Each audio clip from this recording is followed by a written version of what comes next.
गाडी विकताना किंवा ओळखीच्या व्यक्तीला वापरायला देताना अनेक जण नंतर कागदपत्र करू असं म्हणत विषय पुढे ढकलतात.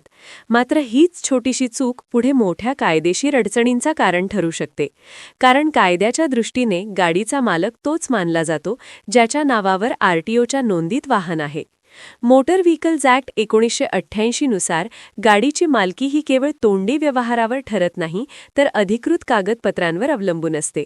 त्यामुळे जर तुमच्या नावावर अजूनही गाडीची आरसी असेल आणि समोरच्या व्यक्तीने ती आपल्या नावावर ट्रान्सफर केली नसेल तर कोणताही अपघात, गुन्हा किंवा हिट अँड रन सारखी घटना घडल्यास थेट जबाबदारी तुमच्यावर येऊ शकते. अशा परिस्थितीत पोलीस चौकशी, कोर्टाच्या नोटिसा आणि विमा संबंधित अडचणींना सामोरं जावे लागू शकते. यासाठी गाडी दिल्यानंतर तात्काळ आरसी ट्रान्सफर प्रक्रिया पूर्ण करणे अत्यंत गरजेचे आहे.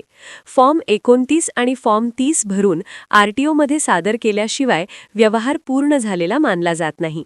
त्यासोबतच गाडी विकल्याचा साधा करारनामा किंवा डिलिव्हरी नोट तयार करून ठेवणेही तितकेच महत्त्वाचे आहे. या कागदांमध्ये गाडीचा क्रमांक, व्यवहाराची तारीख, नवीन मालकाची माहिती आणि दोघांच्या स्वाक्षऱ्या असणे आवश्यक आहे. इन्शुरन्स ट्रान्सफर करणेही तितकेच गरजेचे आहे, अन्यथा भविष्यात क्लेम करताना अडचणी निर्माण होऊ शकतात. जर समोरची व्यक्ती ट्रान्सफर प्रक्रियेत टाळाटाळ करत असेल तर संबंधित आरटीओ कार्यालयात लेखी अर्ज देऊन आपण गाडी दिल्याची नोंद करून ठेवणे सुरक्षित ठरते.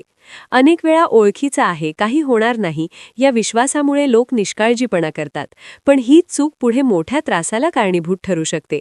त्यामुळे एक गोष्ट स्पष्ट लक्षात ठेवणे आवश्यक आहे: आरसी ट्रान्सफर पूर्ण होईपर्यंत गाडी दिली असे समजू नका. आधीच गाडी दिली असेल आणि ट्रान्सफर बाकी असेल तर तात्काळ संबंधित व्यक्तीशी संपर्क साधा किंवा आरटीओ व पोलीस ठाण्यात लेखी माहिती द्या. ही छोटी काळजी भविष्यातील मोठ्या संकटापासून वाचवू शकते.